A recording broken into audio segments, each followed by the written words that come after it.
Hi, I'm Nathan Tannenbaum with these stories from the Las Vegas Review-Journal. The Silver State is one of the dozen or so in the country that allows the use of medical marijuana. So, what does the Obama administration's new policy of not going after medical marijuana users and sellers in states that allow it, what does that mean for Nevada? Check Tuesday's editions of the Review-Journal for details.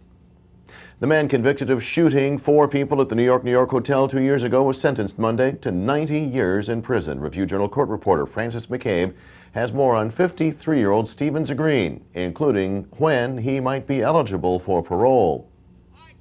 While town hall meetings on health care reform aren't front-burner news these days, Nevada 3rd District Congresswoman Dina Titus had one on the schedule for Monday night in Henderson. Was it fireworks or civil discourse on a hot-button topic? Answers Tuesday in print and online.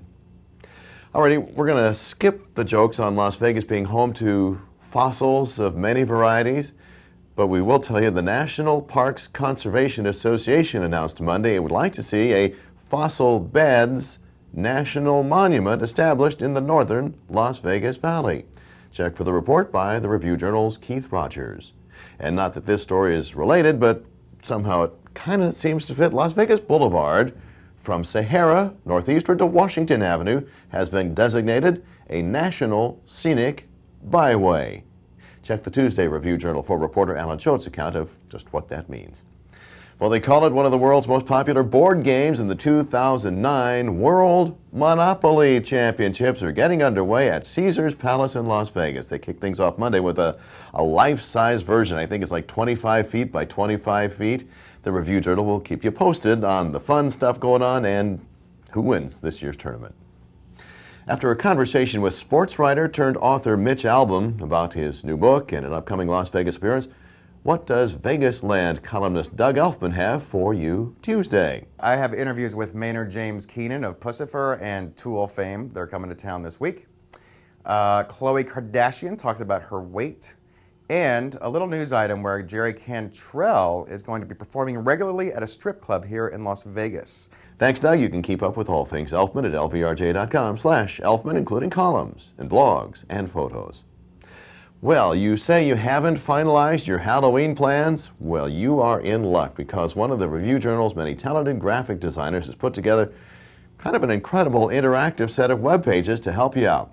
You start by clicking on the bat on the reviewjournal.com homepage. And you see that big tombstone on the left. It's got 4 different categories for you to choose from. But before you go there, may I suggest you roll your computer's mouse over the smaller tombstones. Some fun surprises. All right, well, let's say you want to hit one of the many haunted houses around town. Easy. Click, and 11 new tombstones appear, like Monster Mayhem at the Boca Park Shopping Center. Click on that tombstone. You'll see everything you need to know about the attraction. Same goes for the other tombstones in that category.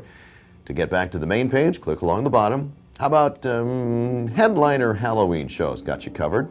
Just roll over the name on the left, and the crystal ball reveals all, and so on and so on. Enjoy, with a special attaboy to the RJ's Anton for all the hard work in putting those pages together. Hey, let's talk sports. Following this past weekend's painful loss to Utah, the Review-Journal's Mark Anderson switches gears with this week's 20 Questions, where a member of the Rebel football squad talks about his off-field life. This week, get to know center John Giannotto.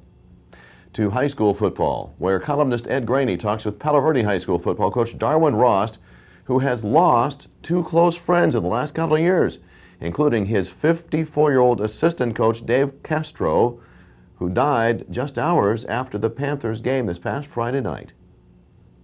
To the weather, windy enough for you Monday? Well, you better get used to it. Mother Nature's got a series of storms lined up off the Pacific coast for the next several days. The National Weather Service is also keeping an eye on Hurricane Rick, bearing down on the southern tip of the Baja Peninsula. Not expected to affect us, but you never know. Should expect high temps to dip into the 70s for a couple of days following the wind before heading back to the low 80s. Overnight lows, they're going to drop into the 50s for most of the week, following Tuesday morning's low in the low 60s. For breaking news 24/7, you're at the right spot. ReviewJournal.com.